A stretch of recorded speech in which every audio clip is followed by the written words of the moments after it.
Today's podcast episode, college football expansion for the playoff. Did you hear about this? I did, and I'm not happy about it.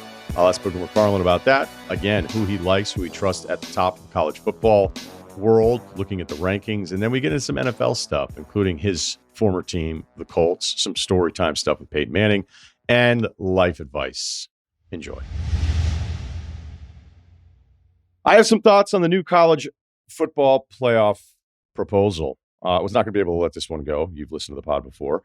So the newest proposal from the Big Ten, I guess it was between 24 and 28 teams. The media is working a lot with the 28-team model. So let's just run through what that would be, what that disaster would look like.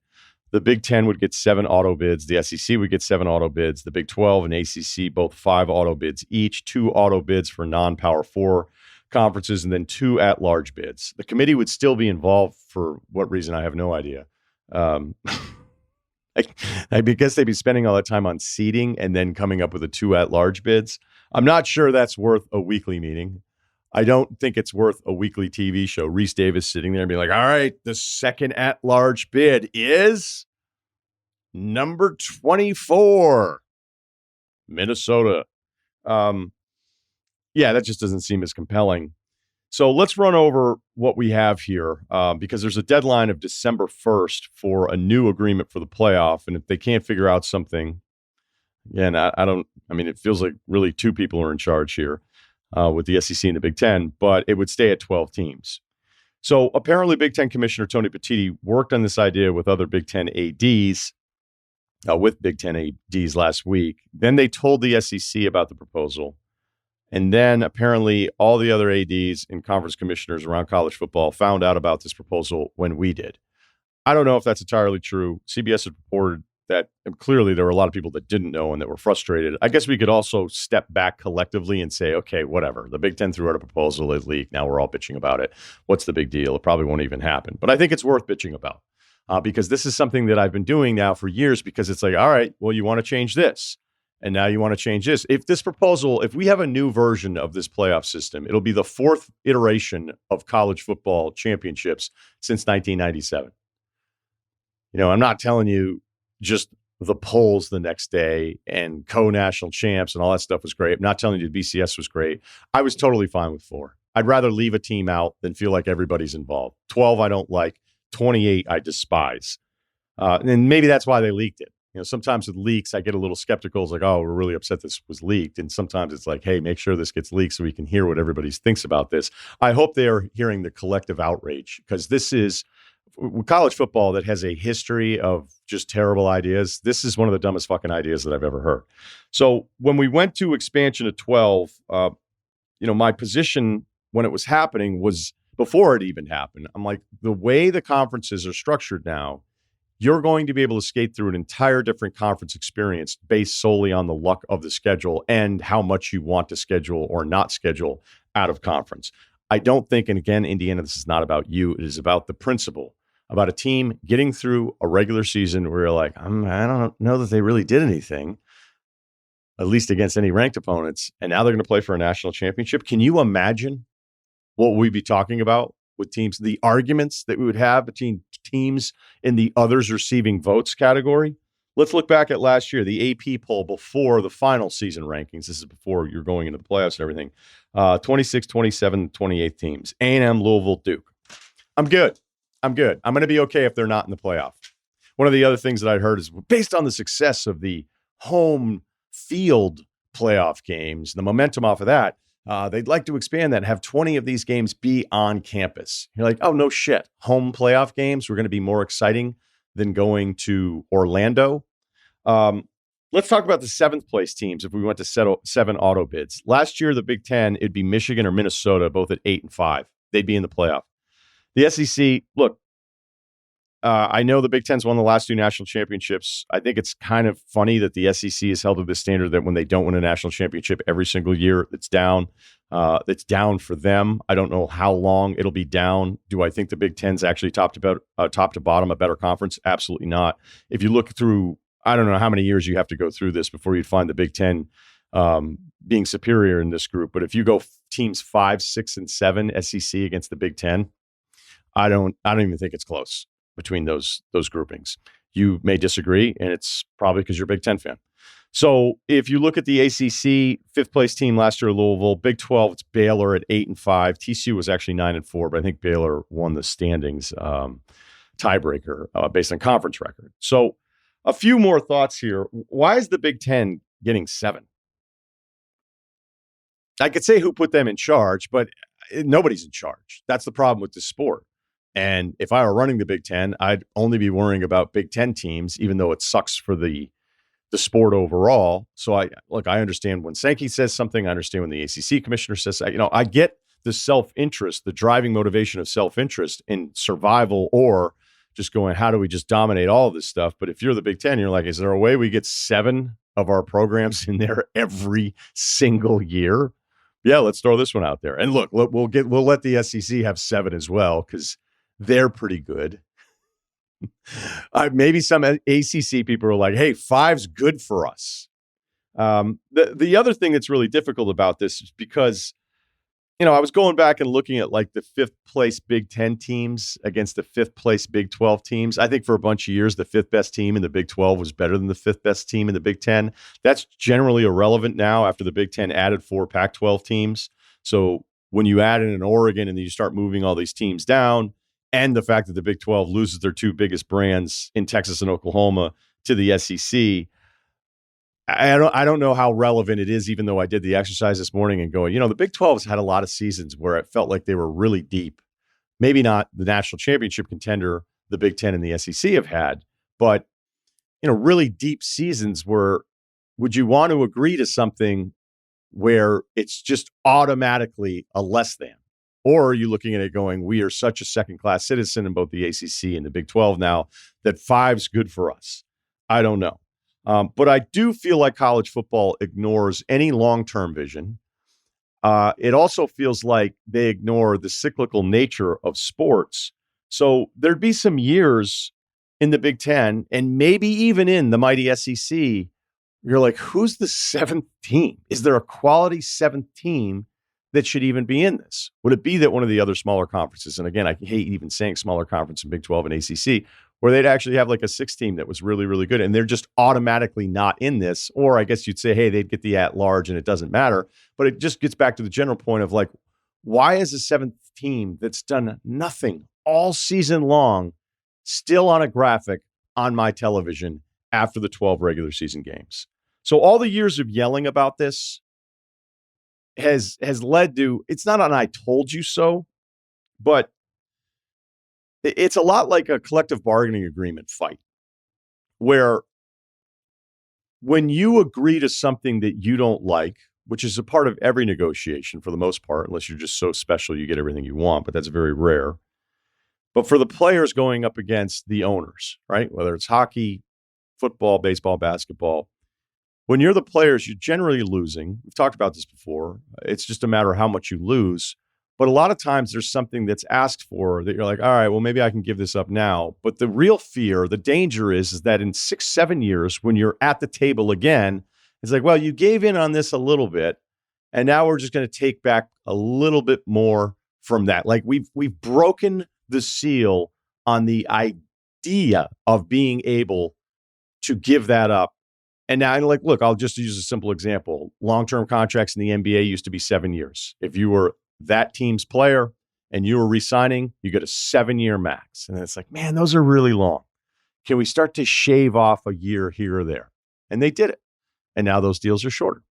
And whenever you start letting expansion just run wild like this, 4 to 28 would have seemed crazy, but 4 to 12 to 16 to 28 now. And then you start to hear people be like, well, in the NCAA tournament, they have this many teams make.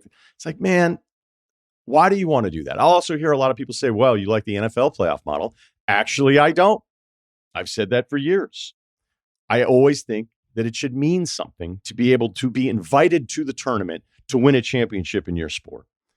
The commissioners in those other sports, at least, whether it's NHL, MLB, NBA, NFL, even though they work for the owners, a big part of their role is preventing the owners from fucking themselves over and then fucking up the product long term. There just feels like there's much more long-term vision. Now, college football doesn't have a commissioner, I don't really know who he would work for, if anyone would listen to him. You probably hope if you're a commissioner long enough and you think of David Stern, where it's like, yeah, you're the commissioner and these owners are still cutting your paycheck, but you have enough power, you have enough juice over the years that you can push back on even the people that own these teams. That doesn't even exist. There's nothing in college football that even exists that way. I mean, the commissioners of the conferences, they're not partners.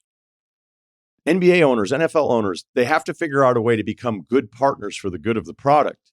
And we're in a place right now with college football where there is no partnership. I don't know that I've ever seen a league go out of their way, the leadership of the league in the WNBA, to devalue one player the way they have with Caitlin Clark the last 2 years. It's pretty clear. You can read through all sorts of stuff. It seems like they go out of their way to try to devalue the impact of one player in a way that's helping a league financially in a way that we've never seen in the history of it.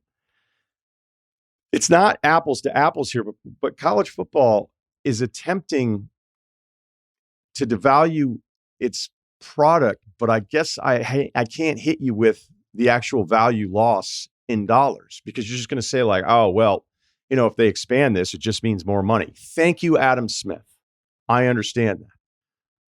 But at least the professional leagues understand that all the teams at the end of the day have to find a way to be good partners. In college football, it feels like the only partnership they really care about is the television partner. So if you're hitting me with, well, it just means more money, you're being stupid, you're being naive, you're just too old school about all of this, I think all of us that are reasonable understand that there's a limit to this, right? 100 playoff games would be more money, but that would be ridiculous, right? Most of us say, well, that's too many. There's an understood line. I don't know what that perfect number is. I know it's south of 28. I still think personally it's south of 12. But there exists this number that it's like, this is still special and it's still rewarding the right things. And if it's leaving out a few programs that are going to be upset, that means that it is special that you didn't get invited. This devalues anything feeling special about it if you had this many teams. And whatever that line is, college football, they don't break it. They put their head down, smash through it, only looking one step ahead. He is Booger McFarland. He joins us throughout the year. I love having him on, a big part of ESPN's coverage of college football, and of course played a bunch of years in the NFL. So a lot of different stuff that we want to do. I started this show today with just a rant about the latest proposal on college football playoff expansion. This coming from the Big Ten, 24-28 teams, 7 auto bids, Big Ten, SEC. I don't even know if anybody would even take this thing seriously. I certainly don't take it seriously, but I think just the overall vibe, the constant change, and the expanding for more games and yet inviting lesser and lesser teams in a chance to win a national championship. I'm worried about this sport, and it's just finding new ways to piss me off every year. Yeah, I understand that. I've definitely heard you speak before on it. Here's what I say. I think we've opened a can of worms, and I think a lot of people are trying to go down this rabbit hole. And it goes all the way back to the BCS. Like, remember when we were doing the whole computer thing and everybody's like, yeah, this is stupid. Let's figure out a way to get this committee. And then we get the committee, and then we go from 4, and now we're 12. Or is it going to be 14 this year? I just think that we're a society that's very greedy right now. And here's what I mean, because we got the playoff games last year. We got Penn State at home. We got Ohio State at home. We got, who else was at home? We got Notre Dame at home. Like, we got these on-campus games in the playoffs, and everybody saw the amount of money that was created. Everybody saw how much energy was on their campus and the fan bases. And in an era where inclusion is like the number one thing we're trying to do, not only in sports but in corporate America, I just think we're infatuated with, like, how deep can we go? Basketball does 68 now. They're trying to get to 96, whatever the number is. Who cares? Football is saying, okay, let's do some version of that. I don't like it. I was cool with 4. I think it should be hard. I'm okay with 12. But if we start going past 12, maybe 14, I'm not even in favor of 16. I think we've kind of missed the mark. Like, at some point, there has to be a cutoff. You can't include 7 teams in the Big Ten and 7 in the SEC. Like, it just doesn't make sense. So I agree with you. Here's the one reason I'm not worried, Ryan. The one reason I'm not worried. I'll give you two words. Greg Sankey. because I think he's the smartest guy in college football. And as long as he's the commissioner of the most powerful conference, the SEC, I'm not concerned because I think Greg is always going to do what's right by college football. I trust him unequivocally when it comes to putting our sport in a position that it not only morphs with the time and changes, but it doesn't become gimmicky, if you follow me. Yeah, maybe. I don't know. I mean, I just feel like whether it's Petiti or Sankey, that, the analogy I use is, at least in professional sports, every owner, despite competing with each other, understands that there's a partnership and it's for the betterment of the brand. And I don't know that I've seen any decisions that are made by conference commissioners that are actually for the betterment of college football. It's about their programs in their own backyard or someone else's backyard. This arms race between the Big Ten and the SEC is leading to a lot of this stuff, because if I'm an SEC coach, I'm going, okay, so it was hard enough to get to an SEC championship game, and now we're going to add Texas and Oklahoma. Now I'm supposed to talk to boosters every year about like coming in fourth. And I still might be a really good football team. And certainly there could be years of the Big Ten where, I don't think you could compare 5, 6, and 7 Big Ten against the SEC. But now with adding in all the Pac-12 teams, Oregon strength, we'll see where Washington is. SC you would think at some point we get back to prominence here. So it changes some of my Big Ten SEC comp stuff historically, because I have an open mind about all this. So maybe that's the case with Sankey. You could be more informed on that than I am, but it feels like answering to your geographical representation first and then to the sport second.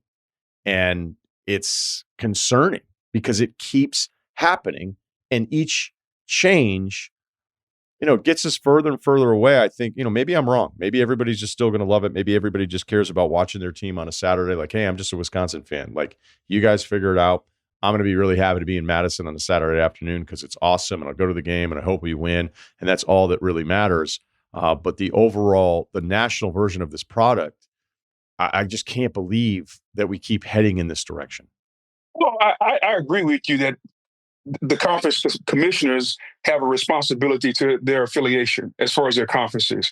I think you can look bigger and beyond that and say, okay, how does our conference, or how does what we do stack up to the rest of the country? And it goes back to the Big Ten and the SEC with this 9 games and 8 games as far as conference games. I think Greg has a holistic look from 20,000 feet, while also understanding, let's just call a spade a spade. Traditionally, the SEC is the best conference in college football. Now, the Big Ten has won the last 2 national championships, and they've gotten better, especially when you add Oregon to the Big Ten. They've gotten a lot better. But I think when you look at it historically, those are the 1-2 conferences in this country. Even if you're a Big Ten homer and you say, okay, we're right there, you still have to agree that the SEC is right there on par. And the reason I say they're going to do what's right is because they could take their ball and leave. If the Big Ten and the SEC said, hey, we're going to go do this thing, and we're going to have 2 super leagues, and we're going to split apart and do our own thing. The rest of you got Big 12, ACC, y'all figured out. They honestly could do that because the TV money would follow them. Okay. The reason I think they're not doing it is because they understand the bigger picture. They understand that the Big 12 matters. The ACC does matter. I'm not sure what's going on with the Pac, whatever you want to call it right now, whatever they're doing out there, but those Big 4 do matter. And so I honestly think, while there is an allegiance to your geographic region, Tony Petiti and Greg Sankey, I do think that they're about the bigger picture of college football, even though that picture has changed in the last decade.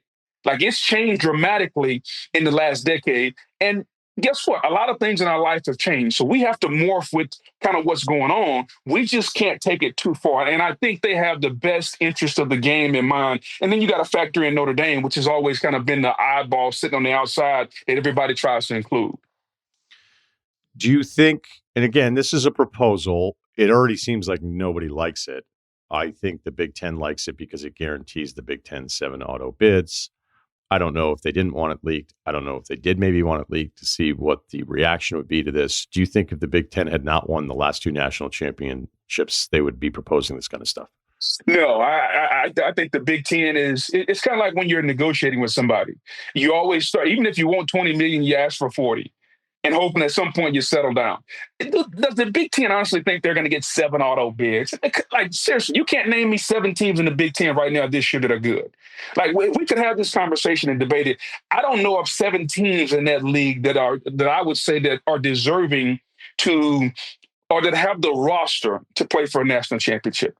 And I don't know if there's 7 in the SEC this year until we see them play, to be honest with you. So 7 auto bids in any league, I think, is way too many.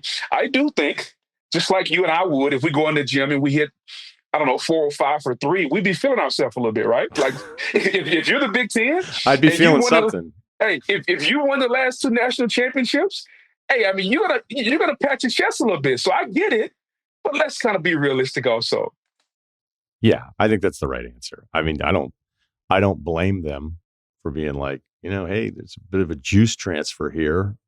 By the way, when's the last time that we hit 4 or 5 for 3, by the way, since I just brought it up? 0 times. I've never put a 4 or 5 in my life. Have you ever hit it one time? Never. Good. I was just checking. 405? Yes, 405 pounds. Yeah, I'm aware. In case you didn't get what I said. No, I know what I didn't think you were asking about an area code. No, I'm not talking about Oklahoma, by the way.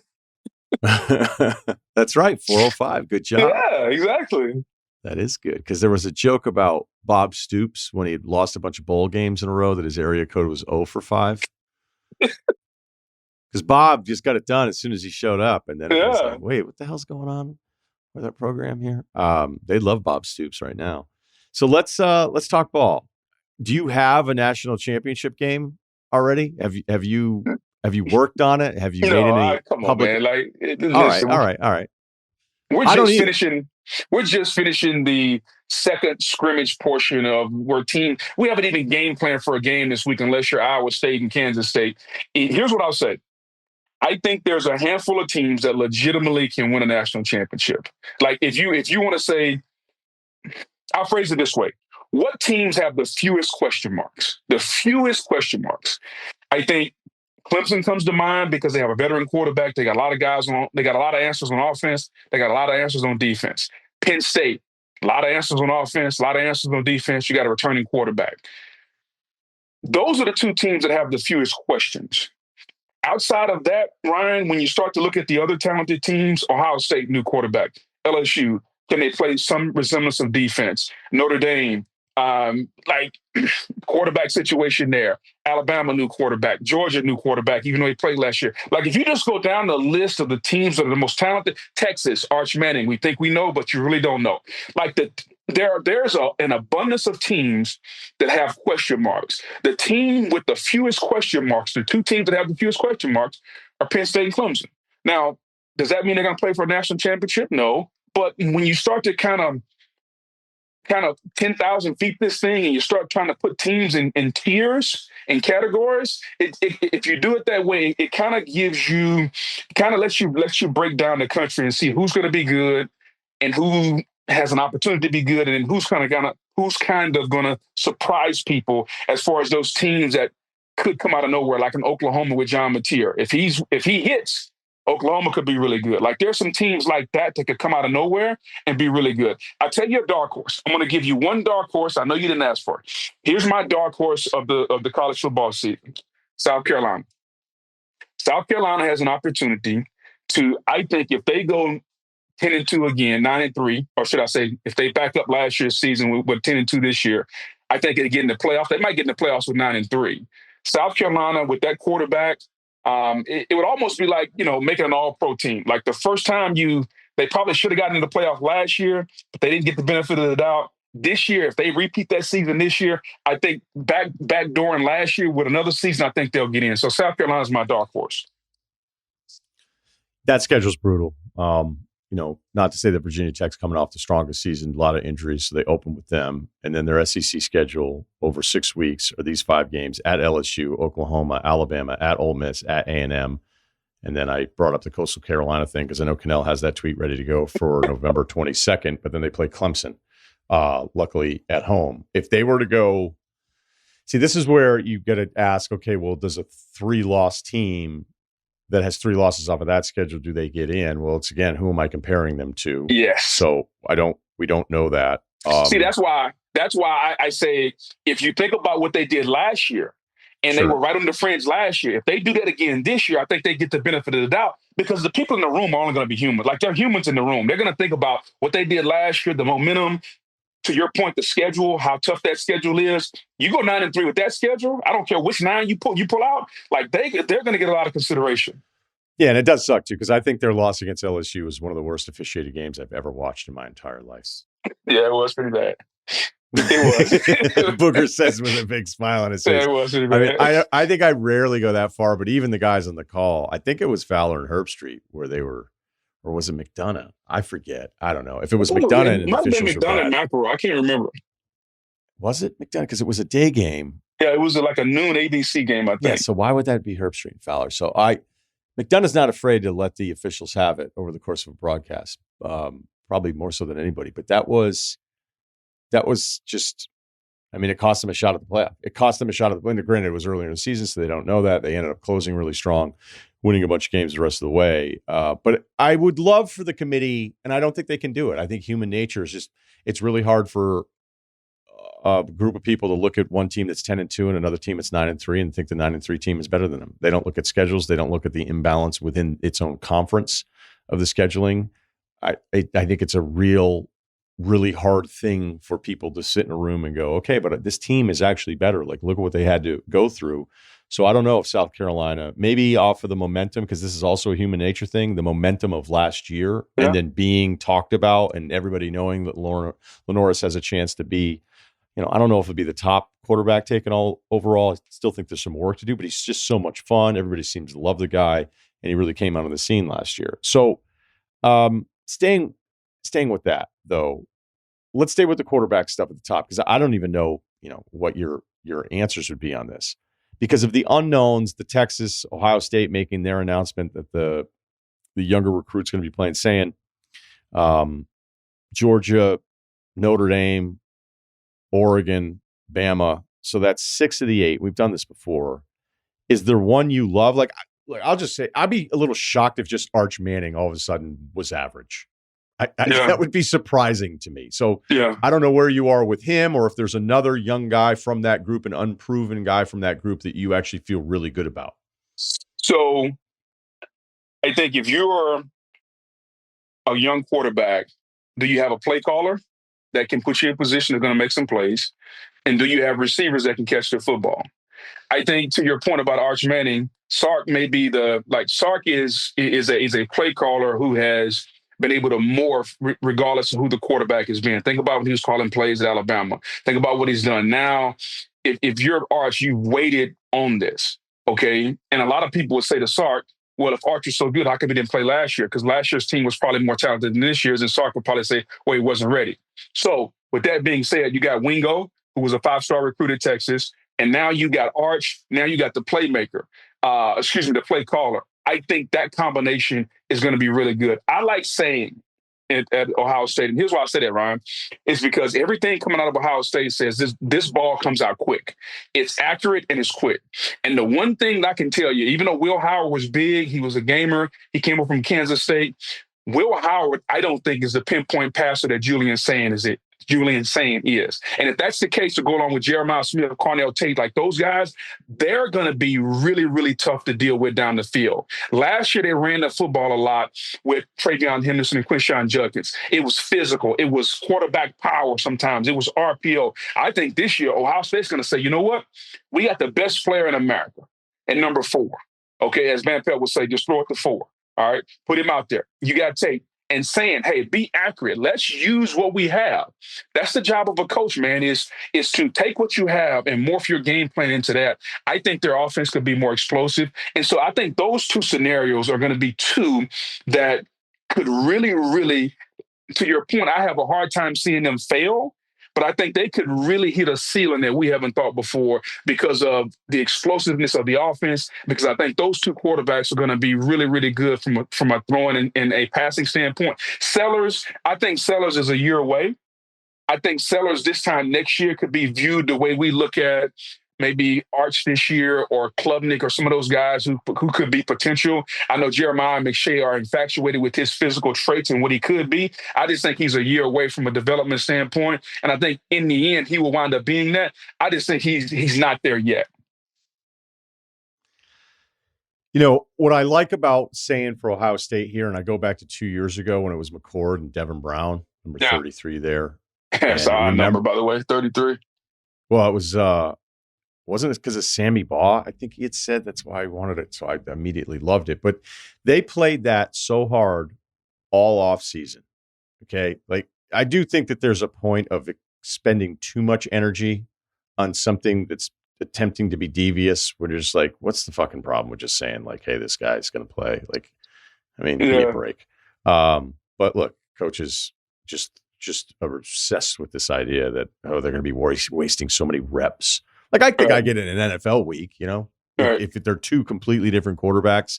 And I think probably us in the media overstate the importance of that. I guess I'm just so sick of everybody saying like, well, they can't name it. Like, think all the reps they're wasting prepping for two different guys. And it's like, yeah, I don't even know whether that really even happens. But the argument for saying here is that, you know, he beats out a junior who nobody even knows. And they made the announcement. You know, they didn't toy around with it because it was very clear, like, once Ohio State broke the 23 season, it was McCord. Correct. So, like, they did it to mess with everybody because maybe they still thought it was close. And Devin was just a different kind of player altogether. But once the announcement was, because I was watching this going, are they going to do the exact same thing they did 2 years ago? And then it doesn't really matter. Maybe there's something to be said. And again, this is a positive spin on Ohio State's decision that we're mid-August and we know and we're good to go, because I just remember the obsession with that. Whereas if I look at like Ty Simpson with Alabama, he's been there a while. It looked like 2 years ago they wanted to make the change to somebody that wasn't Milroe. Yeah. And he was never able to take it from him. And look, people are all over the place on who Milroe is or isn't. The draft guys had him QB1 after the Georgia game, and I lost my shit on Monday's show. Okay. So I was like, all right, this is where you start. This is why the guy at home is like, these guys don't know what they're talking about. And I know those guys know what they're talking about. They're friends of mine. Right. But I was telling my friends, you are out of your mind on this one. So the reason I bring up any of that kind of stuff, and maybe this is the Saban lesson, and all the times that I had access to Saban would sit down and talk with him, and why I love him so much, is I asked about the Blake Sims decision when they had Coker, right? And it was something he had talked about. He was like, it's up to the coaches, but it's also up to the locker room, right? It's up to the locker room. And you will see how a locker room and the guys that matter, how they respond to one guy over the other. And that might have been the Sims decision. And then it worked out, you know, Coker having to wait a year. And maybe that was it. Maybe the locker room, because Milroe's just such a freak back there, that it was that it's not so much a knock. Like, I'm kind of talking out both scenarios here. Was Simpson not good enough to overtake Milroe, or did Milroe just own that locker room so much that it didn't matter? And that's what Saban was going to go with, at least in 23. Right. So I think initially that, and I know you've heard this, like, life is about relationships. And I think initially the relationship that Milroe had and the connection he had with some of his teammates probably was the reason why that everybody wanted, or the locker room, quote unquote, it wanted Jalen Milroe. But I think when you're Caleb DeBoer and you come in there and you got to win, you get a feel for what's going on. Now Jalen Milroe starts. Now you look at what's best for our team. Ryan Williams, in my opinion, is just as good as Jeremiah Smith, but he doesn't get the opportunities, or he hadn't had the opportunity to play with a quarterback that can remotely get him the football on time. Let's just jump in there. I think it's close to, but you think he's just as good as Smith? No question. I think he's just as good. They have different things that make them great. Smith's size is unreal. His size, his physique, his athletic ability to go up. Like, he reminds you of Calvin Johnson. Whereas, like, you look at a guy like Ryan Williams, who's smooth, man, his route running, to be that size. Like, he was down in Tampa. Like he came down to do like a little prospect camp, and I saw him run. Like he's bigger than you think. Like he's 6'2". He can run. He's got hands. He's like a faster version of Reggie Wayne. And if you know how good Reggie Wayne was in Miami and how good he was with the Colts, people who don't know, like, no, Reggie Wayne is borderline Hall of Fame. Like he should be in the Hall of Fame. Like that's what he reminds me of. Ryan Williams is that good. And he hadn't had a quarterback that can get into football on time consistently yet. And so I think when you're Kalen DeBoer and you're making this decision right now with Ty Simpson, you're saying, okay, even though I recruited this five-star guy out of Duncanville High School and Keelan Russell, and he's the future because he's a dual-threat quarterback, who gives me the best chance to win right now? And I think if you're Ryan Williams and you're the receivers, you want the total opposite of what you had at Milroe. You want a guy that's not going to run, that's going to throw you the football so you can make a gajillion plays. And I think that's what Alabama is going with. Even though DeBoer, his guy, is the five-star from Texas. And eventually he wants to play him. But to your point about the locker room and the playmakers, they don't want the QB running around no more. They want that guy that's throwing the football where these receivers can eat and make plays. And so, yeah, they got to, if you're the coach and you got to listen to what the locker room is saying, and you kind of get a good feel about where the team wants to go. And if you have the type of relationship with your best players, you just pull them in the office and talk to them like, hey, man, like, how do you see it? What's your thought process? Does the ball come out when you want to? Because the worst thing for a receiver and a playmaker, or excuse me, a receiver and a play caller is a quarterback that won't throw the football on time. That is the worst thing because they both get frustrated. Play caller designs these great plays. Receiver runs a great route, and then he just doesn't throw the football. So I think that's what they're dealing with in Alabama. I think Ty Simpson is going to play. The biggest issue I saw with Simpson when he finally played is the moment was a little big for him, Ryan. Like, it was a little big. Like, he got happy feet back there. He looked like he was a little overwhelmed. And if he gets an inkling of that, you're going to see the freshman really quickly because he's been there since January. Did they ever ask you what you thought about quarterback while you were in college? Zero chance. Matter of fact, they didn't even ask me my opinion until on anything football till like my senior year. I mean, I was a nose guard. They didn't care about what I thought, man. Hey, go tackle the guy. Yeah, that's pretty much what I imagined. What about in the pros? Like, you had some status? A little bit. Fun story. I get traded to Indy, right? And we're having this conversation just about the team, and Irsay pulls all of us in the office, and we're talking about things that make us better and leadership and all that. And I've only been there like a month or so or whatever, and I get it put on this committee, and so I'm starting to feel a little bit empowered. Fast forward, we're in the playoffs, and we're playing Baltimore. And if you remember that game, we're on the road, and within the first quarter of the game, Peyton has almost thrown like 3 picks. Like, Ed Reed dropped one, Ray Lewis dropped another. And so nobody said anything to Peyton, right? Like, Peyton is the Hall of Famer. So I go to the sideline because I've kind of felt empowered. I've only been there for like 4 months. I said, hey, 18, hey, just so you know, hey, let's not throw it to them today because they can't score on us. He looked at me like I had 4 heads. I'm like, hey, just don't throw it to them. And if you remember that game, we beat them 15-9. We kicked 5 field goals. They couldn't score on us. And years later, like, I think he finally realized I was right. But at the moment, he looked at me like, dude, you've only been here 4 months. We've been trying to do this for 10 years here in Indy. And you're telling me I know not to throw it to Ray Lewis and Ed Reed. I didn't try to. It just came out that way. So that's my only quarterback advice I've ever given, and I gave it directly to the quarterback.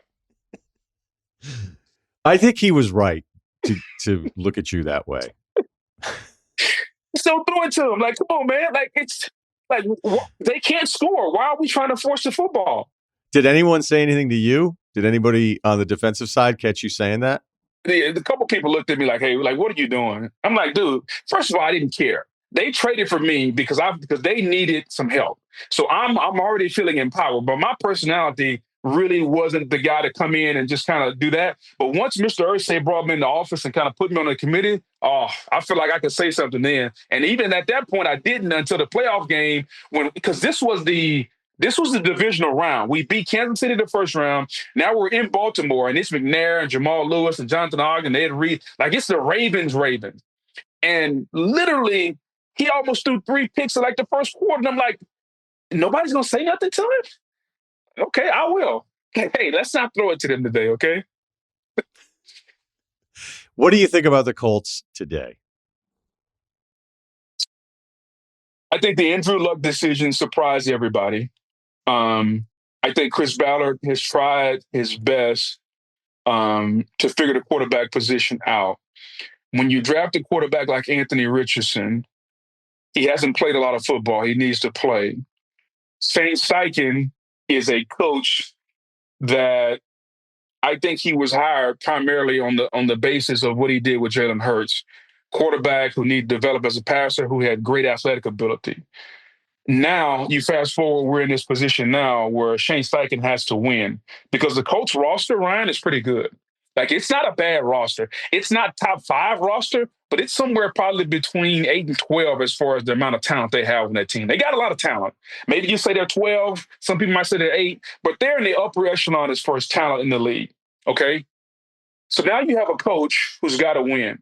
So you put yourself in this position, Ryan. Your Manhattan Beach home depends on who you choose at quarterback. Are you choosing to develop a guy for the future and when you may not be here?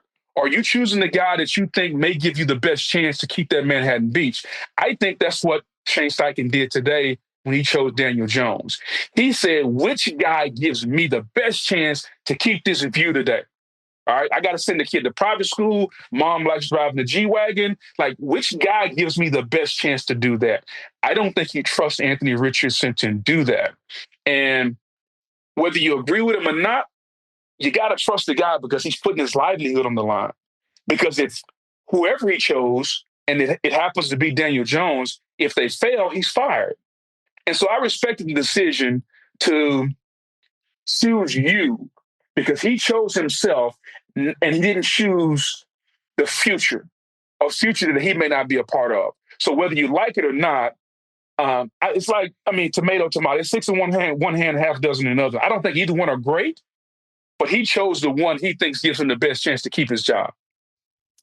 Yeah, but I think you could also expand on that. He didn't just choose you to your term for looking at his own, just the survival mode of any coach in this spot, but he's also giving everybody else a chance, this talent that you're talking about, a better chance. Because Anthony Richardson to this point has given us nothing. Like, there's nothing. I mean, you want to tell me it looks really cool when he runs it in from first and goal from the 5?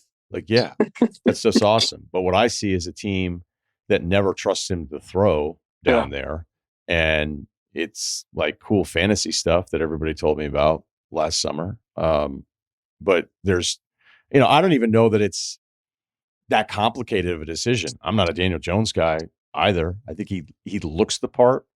Like, it looks like a quarterback.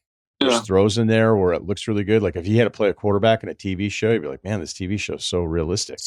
But there's clearly limitations on all the other stuff. But if you're comparing it to the body of work from Anthony Richardson on top of his inability to stay healthy, I guess I'm just always annoyed by some of the Richardson coverage. Like, remember that throw where he doesn't have any base and he whips it 60 yards down the sideline? Alec Pierce or whoever? Was that Pierce or Pittman down there? Just a filthy play. And then it's like, he completed like 8 passes the rest of the game.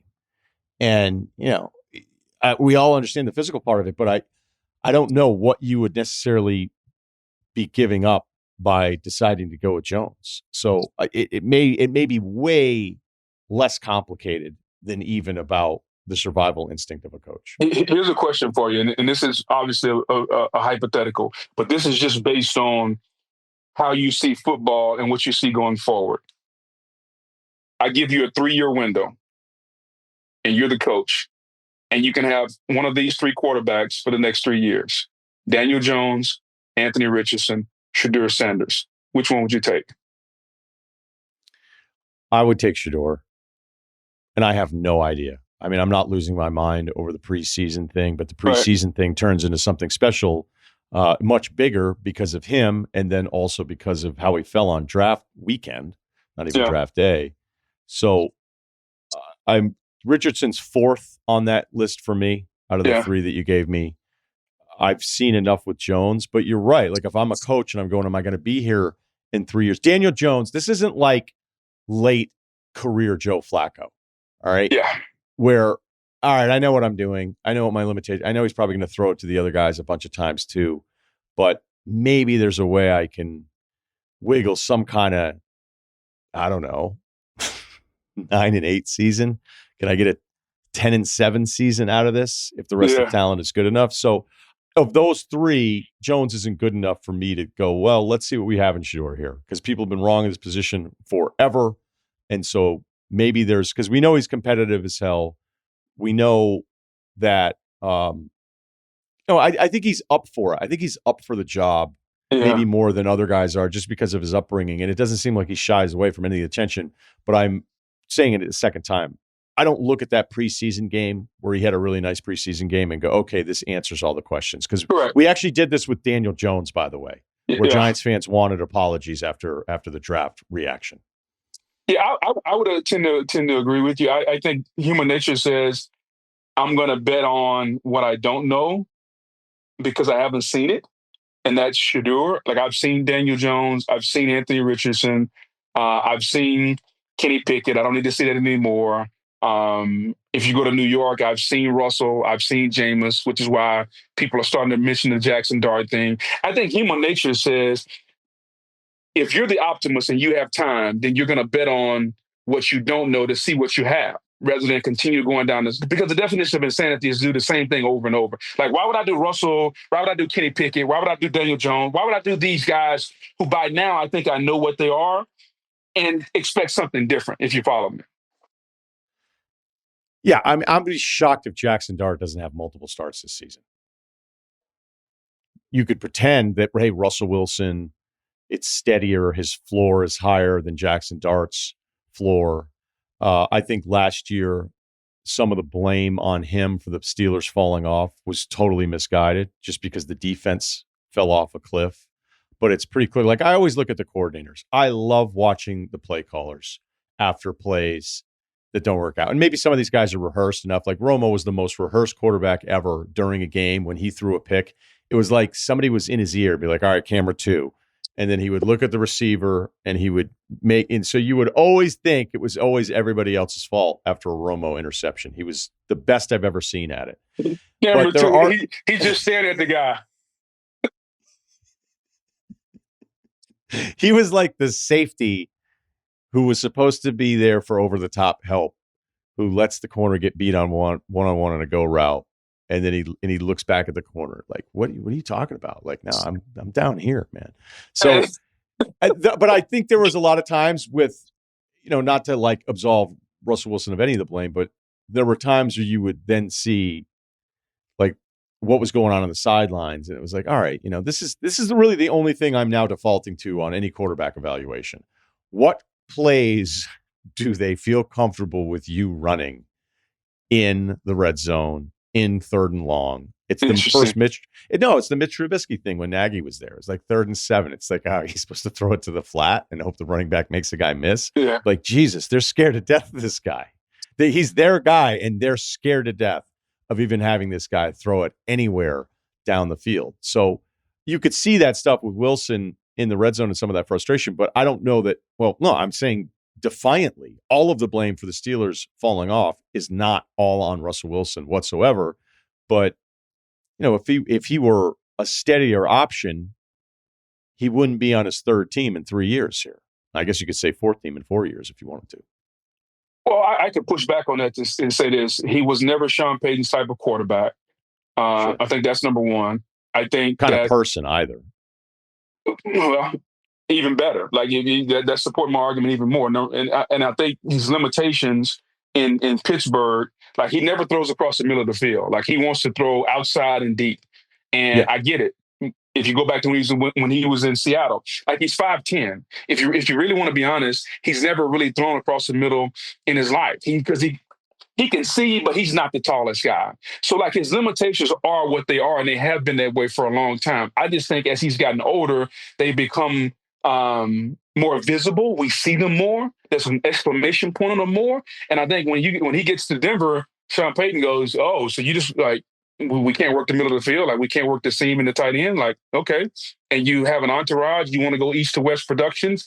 No, like, you want your own office spot. Like, we don't need that around here. Then he gets to Pittsburgh where Mike T is the total opposite. Mike T is not going to have any of that, but the team isn't good enough. And him trying to move the offense that wasn't as talented was never going to work. And now he's in New York, and you knew the moment the contracts were given out between he and Jameis who the starter was. Like, when one guy gets whatever, the number 20, and the other guy gets 4, like, they'll tell you who the starter is. And then you draft Jackson Dart. I think, to your point, I don't blame a lot of what's in Pittsburgh or what happened in Pittsburgh on him. I blame Pittsburgh because when you go shopping for groceries, and it's kind of like when you're in the fruit section, and you take a piece of bad fruit and you put it in your basket and you pay for it and you get home, you're like, oh man, why did I get this? Well, you chose it. They chose him. So you can't blame him for what you chose. So I agree. I blame a lot of what happened in Pittsburgh on them for trying to take a square peg and put it in a round hole. What do you think of Rodgers in Pittsburgh, man? I'm optimistic. I got an opportunity to think it's going to work. And here's why. I know what it feels like when you get older and you go to a different team and you're motivated. Now, Aaron Rodgers is a different cat. Don't know him, never only met him one time. He thinks differently. But the one thing that I've been told by people there is he's motivated. And if you want to be honest, it's been kind of quiet. Like, it's been a little quiet coming out of there, other than since he's gotten there, it's been quiet. And I like talented teams that are quiet. Now, I know he's going to probably come on the McAfee show once the season started, and maybe it'll get some noise. I don't know whether that's going to happen or not. But I just picture this team healthy, okay? Picture this. They drafted the kid out of Pittsburgh, Harmon, to go with Hayward and Highsmith and Watt. They got guys that can come after the quarterback, Keanu Benton. They got 7 guys up front that can go. Secondary-wise, you got Slay, you got Porter Jr., you got Ramsey. So now you got guys that you can say, in some form or fashion, I can lock down 3 dudes. So if the Bengals come in there, I can match up on anything the Bengals can put out. I can match up on whatever the Ravens put out there, and we can drop our extra guy down to deal with Derrick Henry. I can match up on anybody. From a linebacker standpoint, I love what Queen does with his ability to run. Defensively, people might say I'm crazy. If they stay healthy, I think they're a top 5 defense in football this year. Now, if that's the case on that side of the football, then the one question mark I have is the offensive line. Can the offensive line protect Rodgers, and can they run the football? Because if they can do that, Russillo, man, this team, because Mike Tomlin knows how to coach football. If they can do that, 12-5, and then everybody will be like, oh man, this is the greatest thing. I think they can get to 12-5. And if they get to 12-5, man, that means the defense is humming. That means Rodgers is healthy. That means the offensive line is playing well, and they will be a tough out come January. Who do you think has the best defense in the NFL then? Denver. Statistically, terrific last season. Yeah. They gave up 31 to the Bills in the playoff game. I think there were some conversations around, is it a bit schedule-y to be that good? We're talking like Eagles number 1 opposing yards by a pretty good margin, number 1 in opponents' yards per play. Denver's number 2.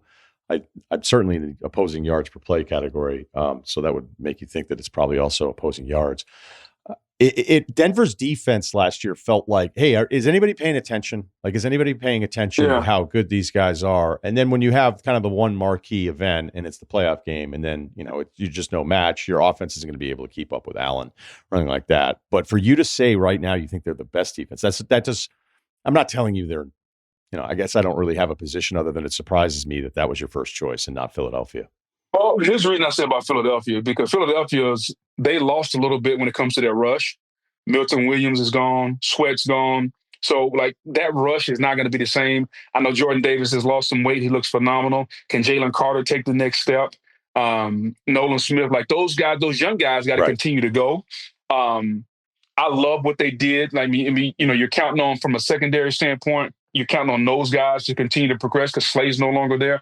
They're still young. I think not to say there's going to be regression. I just think it's going to be different for them this year. If Denver's not the best, I'll take Denver. I'll take the Rams. I love the Rams young front seven. I like in this day and age, I want speed, people that can cover, and people that can rush. I think Denver. I think the Rams. I love what they're doing there.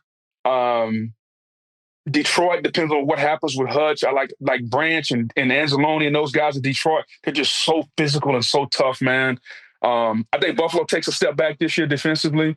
I think Pittsburgh's defense is going to be really good.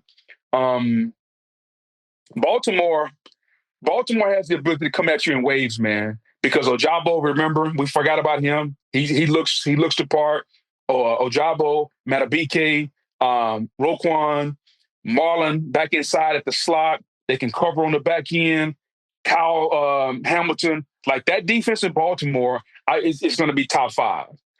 So like those handful of defenses, I think, are the ones that are really going to be where you can say we can go hold a team to 13 points in a couple of weeks and give our offense a chance to win.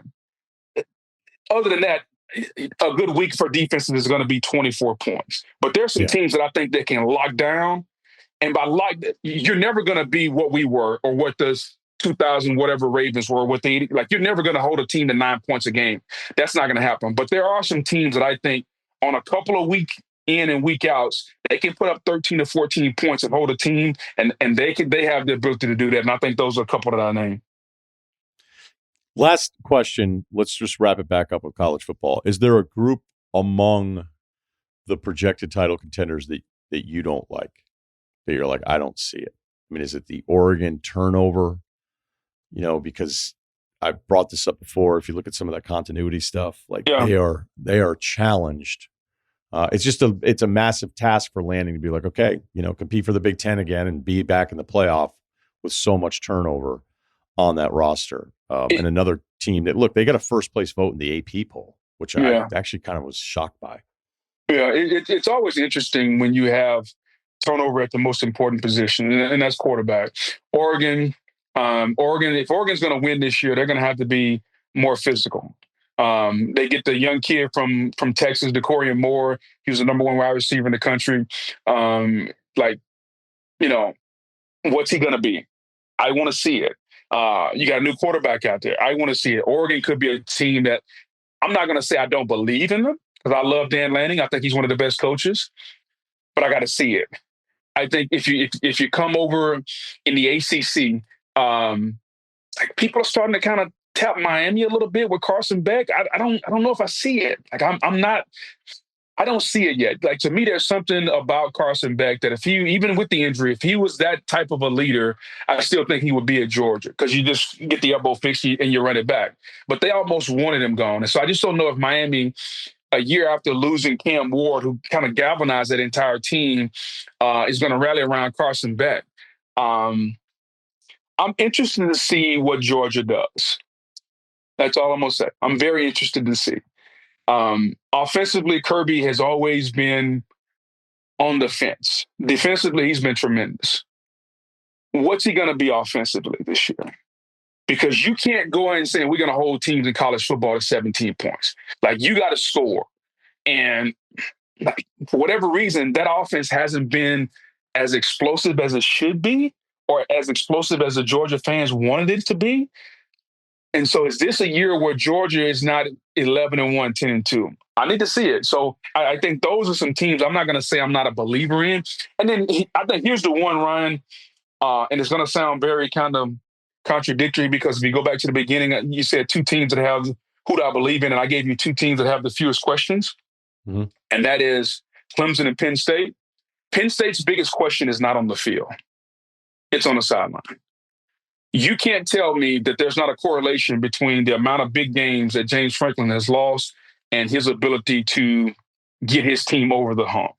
I don't believe in coincidences. And if you go back and look at I forget the record, and I don't want to quote it, his record in big games, whether it's against Ohio State or top whatever teams, is not good.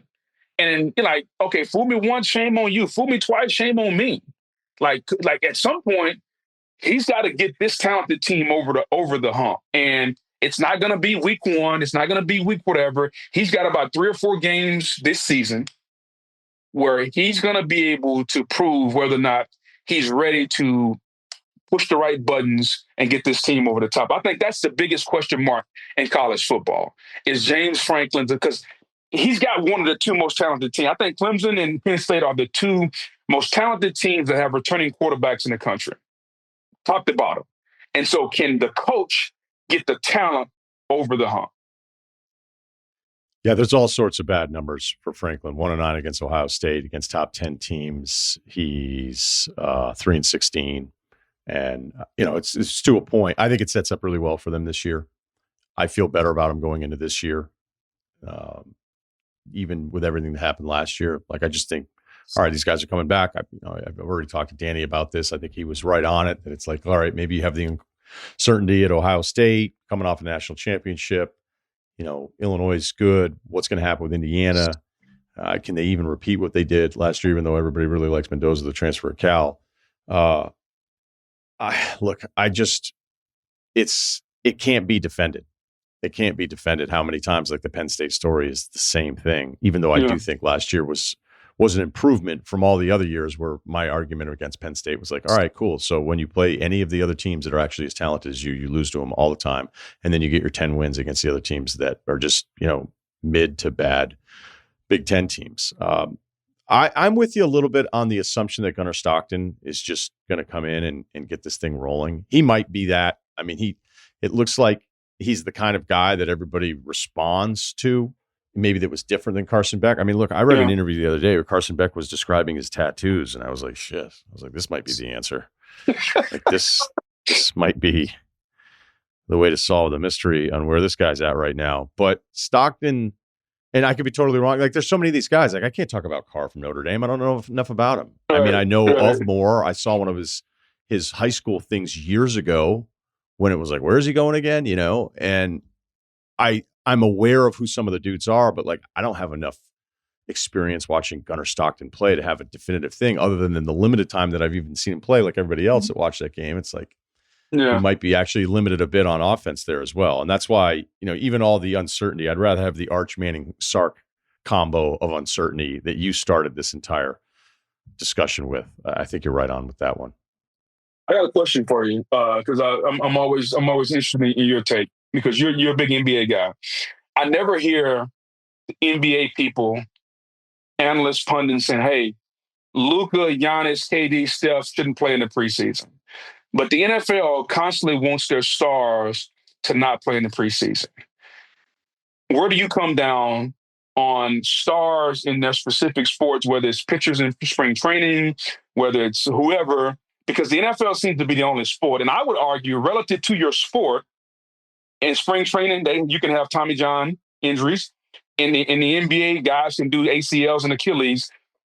Everybody says the physicality of the NFL. Well, relative to the sport, I think each sport has their own set of injuries, but other sports want their guys to play. NBA, everybody plays in the preseason. You don't play long, but you play in the preseason. Baseball, everybody gets their pitches in and gets their hits in. Why do you think the NFL constantly doesn't want anybody to play and then say, let's show up week one and everybody be ready? Why is that? Because you're going to look really stupid if you're number one receiver, your best edge guy, forget even about quarterback and the obvious one. If they get hurt in the preseason, everybody's going to crush you. You're going to deal with it. And basically now everybody's just copied each other out of fear. But I will never forget when John Harbaugh said this about the lack of hitting. And he said, it actually could lead to more injuries. And he got treated like Neanderthal for even suggesting that. And everybody that criticized him for that was so wrong because you have to hit to learn how to get hit. Yeah. And I'm talking to somebody who did this for a living, but I do think the body needs some kind of contact to be ready for what kind of contact you're dealing with week one. So whatever injuries you're avoiding, I don't know if there's any study. I don't know if somebody would be manipulating the numbers to try to prove their whole medical theory that we saw with all the load management bullshit that happened with the NBA for years.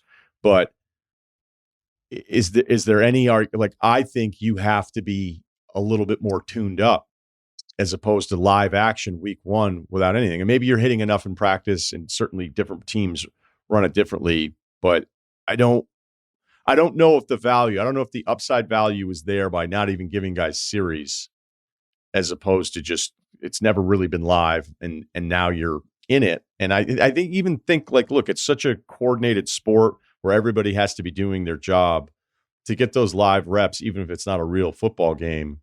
Just the feeling of it, I imagine there's some benefit there. It just seems like the sport is so worried of having a coach lose an important player in the preseason and the way he'd be treated for that decision that everybody's just kind of coaching with fear now. Yeah, I think I would agree. And what I've always told people is this: football is played with one thought. You have to have the ability at any moment you can get your head knocked the hell off. Yeah. If you don't have that thought, it's not really football. And the only time you get that thought is when you step between the white lines during a game. You never have it in practice. You never have it in a team scrimmage. You never have it in a joint practice. You only get that feeling when you step between the lines on game day. And you have to have that feeling to play football, because you don't know how you're going to react when the guy can hit you in the side, or the guy can cheat. Like, you have to know that. That's why I think everybody's got to play, man. But I found it funny that here's LeBron, 40 years old. He's in a preseason game. He may not play long, but he's in a preseason game. Like, I just find it, and he could tear an Achilles or an ACL, like, God forbid, but he could do it. And we never hear, why is LeBron playing in the preseason? Why is Steph playing? Because, like, guys have to play. But football, we've become accustomed to say, let's bubble wrap Joe Burrow. Let's bubble wrap these guys. I think the best teams play their guys. Andy Reid play their guys. We always played a couple of quarters in the preseason. I think the Baltimore plays their guys, even though I don't think Lamar's played, but most of their guys play. You have to play football to get ready to play football. So I just wonder where you came down on that. Yeah, and I think everybody's just copying everybody else. Let's check in again soon in the college football season. All right, man? All right, looking forward to it. I'm going to come out there. I want to sit right there in one of those two chairs and look out over the water and just kind of just like meditate. I want to sit right in one of those two chairs. Dude, I'll leave you the keys. There you go. Whenever you need it. I love it. I'm coming. I love it. All right, my guy, Booger McFarland. Lead coverage of college football season throughout for ESPN. And, we have him on all the time. So good seeing you, man. Always. Later, bud. You want details? Fine. I drive a Ferrari 355 Cabriolet. What's up? I have a ridiculous house in the South Fork. I have every toy you can possibly imagine. And best of all, kids, I am liquid. So, now you know what's possible. Let me tell you what's required. Life advice, lifeadvicerr@gmail.com. We've got Ceruti, who looks great, and we've got Wargon, who looks good for him. Whoa. Not sure I love that intro. I don't either. It was so mean. I think it looks good. He's got a good t-shirt on. He's got a great t-shirt on today. I don't know what it means, but it's provocative, Little Jason Dominguez shirt. Okay. Yeah, my guy. I don't know who that is. How long is the list of your guys? I love them all. Love them all. All right. Thursday, George Costanza sleeping under the desk, bobblehead night. I'll be there. You'll go for the bobblehead, or no? It's a Yankees Red Sox game. Yeah. Okay. So, how you feel about the Yanks? I feel okay. I think they have the easiest remaining schedule. So, good. Yeah. Good way to look ahead. Not like college football. I'm admittedly not a big baseball guy, but I just love that Brian Cashman's had a job for 25 years, and I swear to God, they want to fire every single year. Yeah, he can't lose it. It's unbelievable. Reminds me of international soccer. No, those guys get fired. Dude, Jose Mourinho won the he won the Premier League, I think, with Chelsea, and then got fired 6 months later into the season. Leicester, the improbable win, they fired Claudio Ranieri the next year. Yeah. I should have said that differently. I guess I only know soccer is back for the U.S. when I just see everybody saying that the coach should be fired. And so the difference is they actually do it. Yeah, they do it. But what's Aaron Boone's popularity right now? It's not high. He got dealt a shitty. Devin Williams suddenly can't pitch. What's he supposed to do? I don't know. All I see is everybody just hates him all the time. Yeah. There's just not many buttons he can push. I love him. As a former Red Sox guy? No, he was always really cool to me. That's true. I forgot about that. Yeah. We used to have him on. He told the tearing his ACL story. We started doing that story series on the radio show. I always laugh about that because an executive sent it to another executive. It was like, hey, are you hearing these things Russillo's doing? And it was right towards like the end of whether or not I was going to stay. And then I went to him. I was like, that means that executive thinks I suck. And he was like, yeah. I was like, well, I appreciate you, putting in the effort. But as soon as I saw that email, I realized, I was like, oh, that means you're trying to be like, no, he's doing something good. Like, listen to these things. These are, am I cooked? Yeah. These are good things. So instead of being like, oh, that's cool, he's sharing it with a higher up, I was like, oh, fuck. Actually, he's not that bad. Yeah. Building the case. Yeah. Let's see, maybe a couple info things. Hotel check-in, checkout info from a GM. Is this from Cashman? Whoa. Oh, a hotel GM. That makes more sense. Late email due to covering the overnight audit shift, not a late night drunk email. By the way, we have one guy that is just wasted emailing us all the time now. Just email less, buddy. We're not going to read any of them. Sorry, man. Yeah. Create a Twitter account. Yell there. Yeah. Although we do appreciate the engagement. Can't eat off of it. Not this kind of engagement, but anyway, whatever. All right. Dear Solo Travelogue Go, speaking of, we have the St. Bart's one that's going to drop Friday on its own. I think Ceruti, I'm sure of it. Ceruti likes it much better than I do. But I went somewhere and I taped. You're going to listen to it. So there you go. I just think people, I wouldn't say that. I just think people want to hear it. You wouldn't say it's good? Well, like not every sequel is better than the original. Like some of them are, there is a good story at the beginning that I think we need to play it because the story in the first episode is awesome. Does it tail off? Maybe. I don't know. Let the people decide. It definitely tails off. Definitely. That's why I told the story, because I was like, I don't know, the rest is going to go. If you want to know the history, the topographical challenges of St. Bart's, then that pod's for you. But there's not a ton of interaction. There's not a bunch. I even tried one night for you. I didn't even want to do it. I was doing it for the audience. And I was like, this isn't happening. All right. So well-balanced father of two, owner of a swimming pool with a great porch, with great porch railings, and the newlywed and new core guy. As a general manager of multiple hotels over the years, checkout procedures vary due to 3 reasons. All right. This is helpful for everybody. 1, the member rewards guarantees. Example, Marriott Bonvoy, Hilton Honors, and various small regional companies. Higher member tiers always force staff to prioritize them. That's also true if you have, I believe, the Amex Platinum. Hotel size. I'm sure there's other high-end credit cards that can get you an extended checkout. Hotel size. Under 75 rooms can be difficult to accommodate all early check-ins, late checkouts due to not enough options with room types. The way the front desk agent manager feels. Unfortunately, poorly trained or motivated decision makers may decide to not do anything more than what they have to do. Also, if their shift ends before a guaranteed time, it may sound like the next person's job or problem. Yeah. All right. So get those rewards up if you want to stay late. Another one here is pretty straightforward. Just a guy who wanted to let you know that he also does not wash his face, Ceruti. Man, and he's doing great. I'll tell you what, I've got more reaction to that than a lot of things over the years. People are just dumbfounded that I don't wash. I mean, I like shower. It's not like I'm not showering. I just don't scrub my face with a bar of soap. And I, know if I'm not trying to like brag here, but I feel like I'm doing all right. Be all right.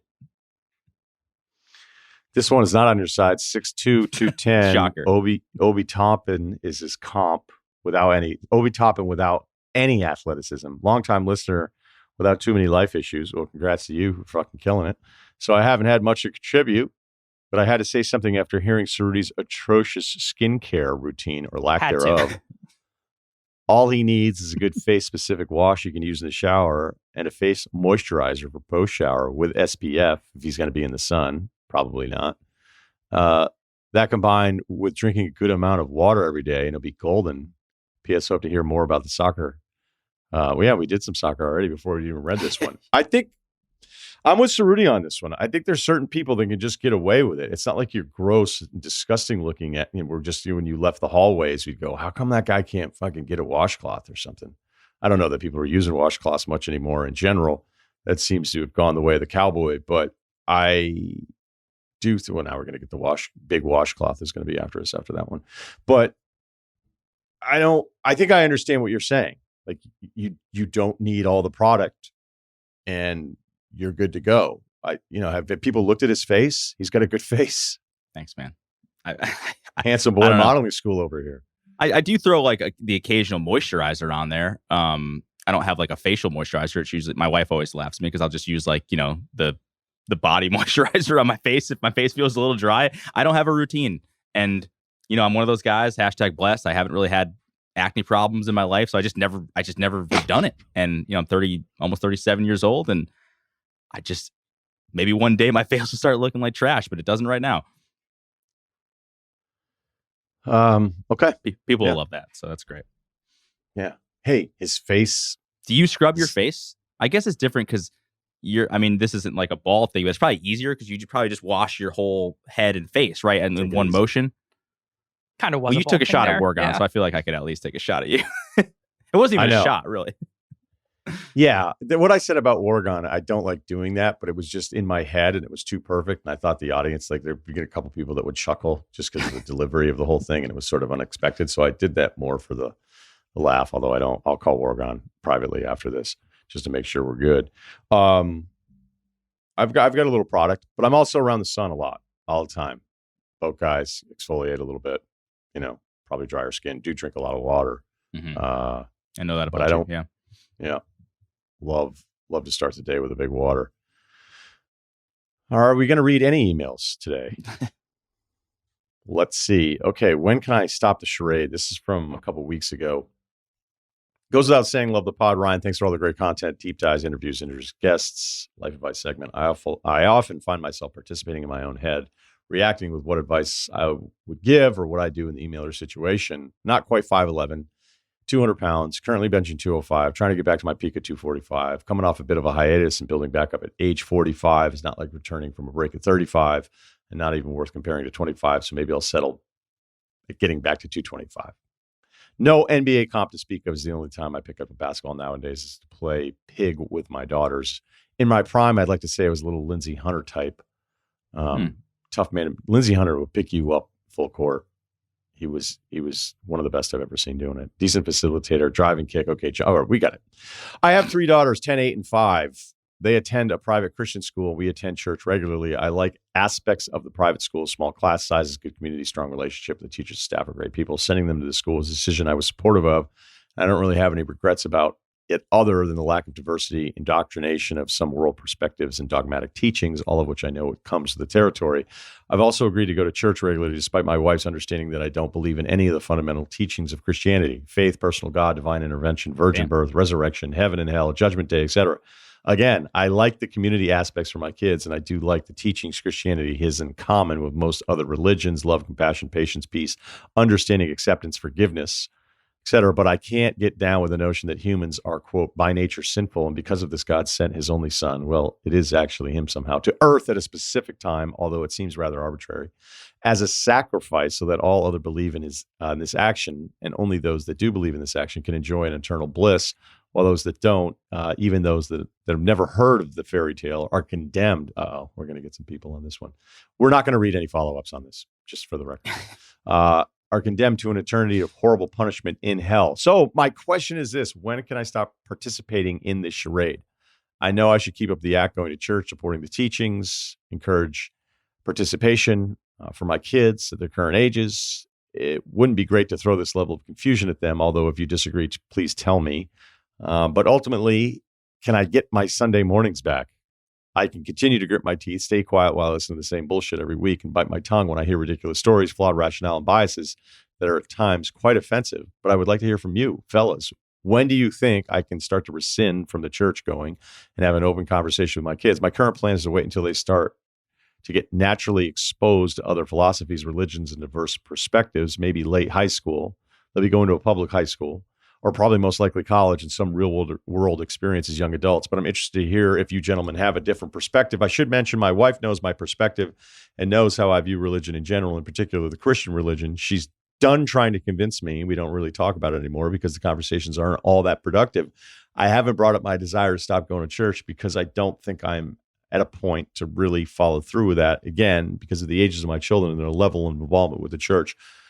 Hope to hear from y'all. Take care. Look, that's a pretty complicated one. I'm not going to tell you what you should or shouldn't do with your kids when I don't have any. I think it's pretty simple. The first thing I thought of was like, and you brought it up with your wife, like, what does she say? I mean, she's going to be really against you bailing on church. I think your head's in the right place of like wanting your children to understand there's different ways to interpret a lot of this stuff out there. 5's probably young, maybe 10, you can start hinting at some of this stuff.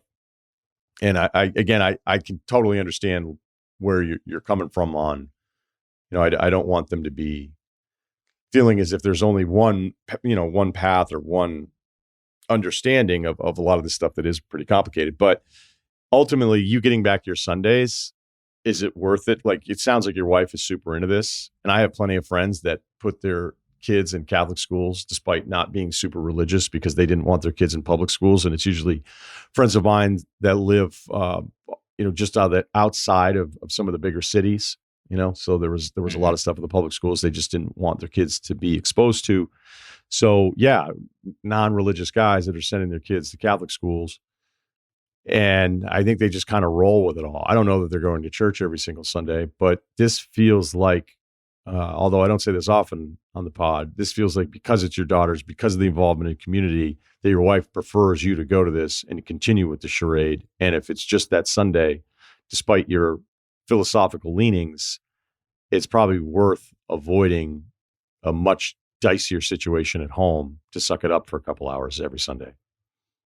It sounds like that decision was made a long time ago, and you just kind of have to stick with it, right? Like, because if you start bailing now, then your daughters are going to start asking questions. It's going to create problems with the wife. You might lose some friends at the church scene. Is all that worth it to you? Probably not. And to answer your question about like when should you stop, like, it kind of feels like pretty self-explanatory. Like when they're like 18 and out of high school and they go away, to college potentially, and like they're not really like in your day-to-day life anymore. Maybe that's it. And you can say, hey, like I've done this for 18 or whatever many years that we've done this with the 3 kids. I'd like to not do it anymore. And then that's obviously between you and your wife and less about the kids. But I kind of feel like you kind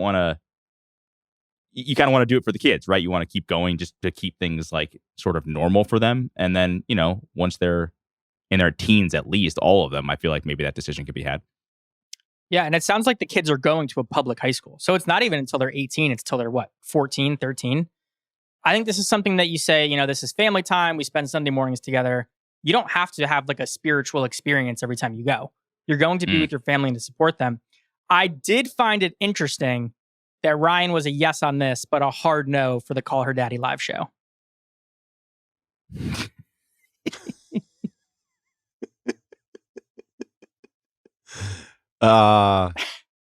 Yeah, because there were my kids involved. Kids, yeah, my kids aren't going to Call Her Daddy private school. If you had kids and they were big Call Her Daddy fans, you'd be right, like, then you're going. I guess I gotta go. Yeah. God is tea. Yeah. Were you trying to get back at me for the opening comment, or was that just a natural? I think it would have happened no matter what. Yeah. Yeah. Yeah, I don't think that's a long-term investment. This is a long-term investment with his kids, community, the school, the whole thing. So it's not like a one and done. I mean, to me, the Call Her Daddy show was, and again, it's like a date, Alice. Right?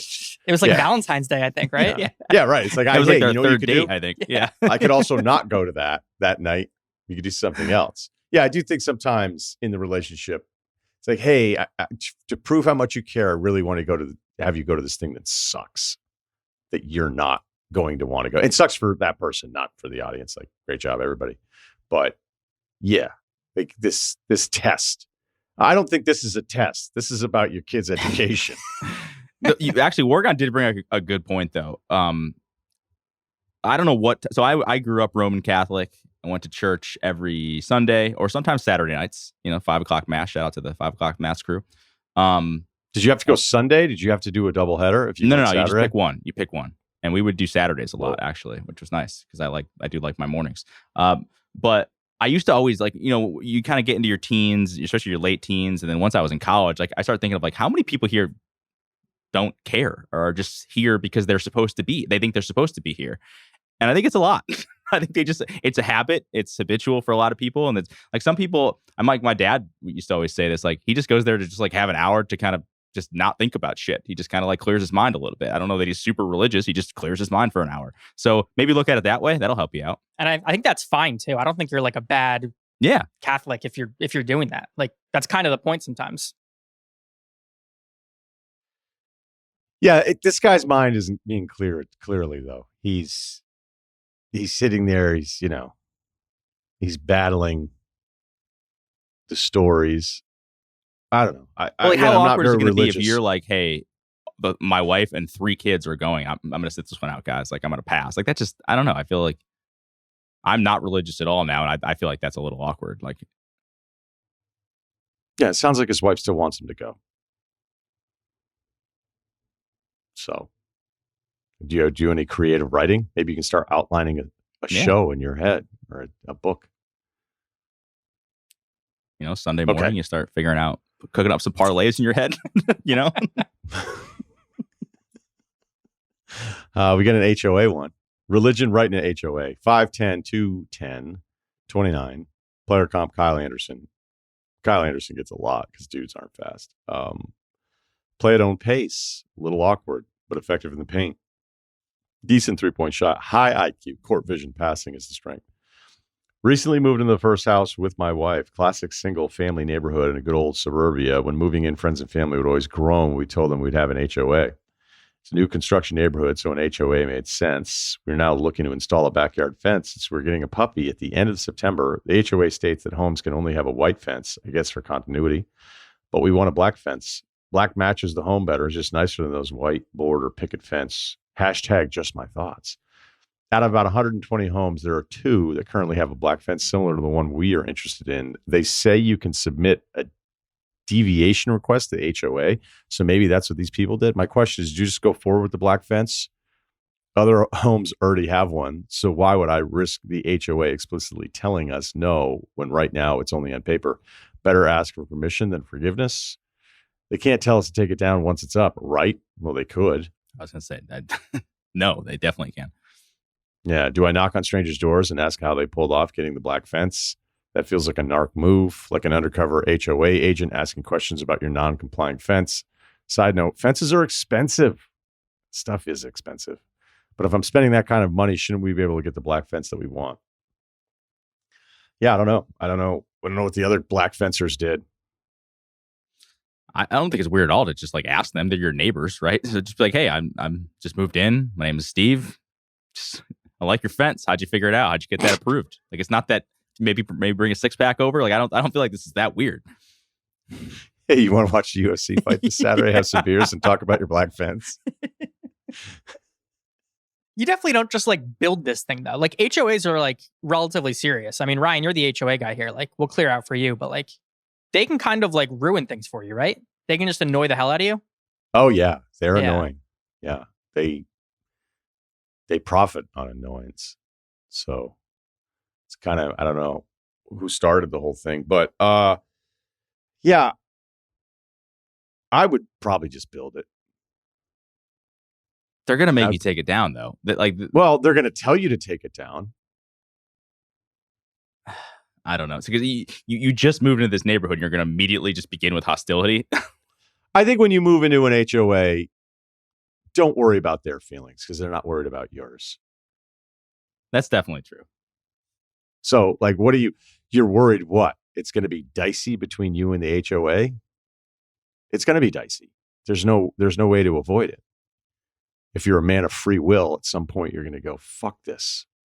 So that I would look at that relationship as and I'm not here to repair it or preserve it. What do they do? They just fine you I've never been in an HOA, so I don't know. Yeah. So like what's like the worst case scenario? They can't kick you out of your house, right? They would just fine you every week. For something, and I didn't know I was being fined. I just moved in, and then like the billing cycle, the way it worked, all of a sudden was like, what the hell are these? They're like, oh, you're being fined because when you did this and it was like totally wrong. It was totally wrong. And then I just was like, well, that's, I explained it to them, a million phone calls, a couple emails, and then they just wiped out the fines. But they were totally wrong about it. How expensive were the fines?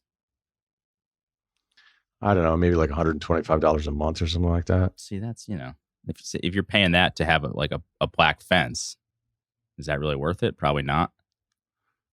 No, because then they're going to hit you with like interest on the unpaid fines and every other thing. I think you should just ask the people with the black fences, like instead of just like doing this on your own, just ask them, how did you get this approved? They're going to be fine. They're your neighbors. It's not that weird. Talk to people and then try to go that route. And if the HOA gives you shit for it, then maybe you just say, screw it. I'm going to build my own fence and I'll just take the heat for it. But I think why not at least explore the people who have done this somewhat legally? I wonder if there's any old Facebook like community stuff that you can look at there, because I guess I was not involved, but our HOA or our little community had some sort of Facebook group that would just message about everybody nonstop, and Sarah was on it. She was like, "Oh my God, you should see what they're saying this week," and I was like, "I don't want to see what they're saying." Sarah put in a brick patio that they came by and they're like, you have to take all of this out or something. Like, this is totally illegal. You can't do this. Like, I can't believe you did this and all this different stuff. And then they like lied about what was there pre-existing. And she somehow had taken pictures because she was trying to send it to the people to install the patio of like, hey, this is what the space looks like. So whatever they said that it was that she had destroyed, we're like, oh, you took out trees, you did this, like this is ridiculous. You have to take out the entire patio and then fill it back in the way that it was. And the way that they were arguing it never was. And then she had the pictures and sent it to them. It was like, you're totally wrong and out of your mind on this one. And then they were like, oh, our bad. And that was it. So these are the people you're dealing with here. As a quick aside, I will say, there aren't many redeeming parts of Facebook these days, but those town groups, man, it is like crack cocaine. I cannot stop reading the stuff people get mad about in the town chat is just outrageous. So my sister's on a Martha's Vineyard one because she still lives there, and she is so addicted to it. Ugh. She's like this, like I think the Vineyard one is like a whole nother level. I'm sure because you have this hybrid, community where one's temporary and the one that's permanent doesn't make nearly as much money as the one that's temporary. It was nice. It was nice to be back on the Vineyard in the summer. I haven't been there in the summer in a long time. Although the traffic, I've never seen it that busy. It's outrageous.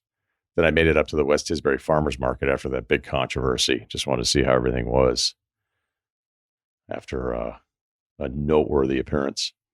All right. I think that'll do it for today's life advice. No Kyle, who's back home, and we're happy for him. So thanks to Ceruti. Thanks to Wargon. Sorry about the start of this one. Just had to land the line. It was in my head. And Jonathan Frias. We are back on Thursday. Freddie Gibbs at my house. We'll do some more football. And then Friday, yes, the Russillo Travelog, same parts. They were going to name me Michael Jordan. My dad was like, I don't think he can live up to it. So they named me Michael Jared.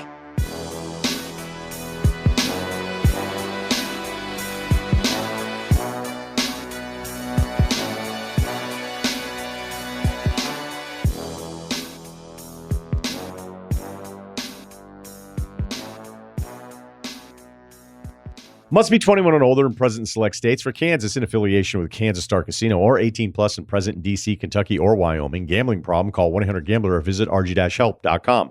Call 1-888-789-7777 or visit ccpg.org/chat in Connecticut or visit mdgamblinghelp.org in Maryland. Hope is there. Visit gamblinghelplinema.org or call 800-327-5050 for 24/7 support in Massachusetts, or call 1-877-8-HOPE-NY or text HOPE-NY in New York.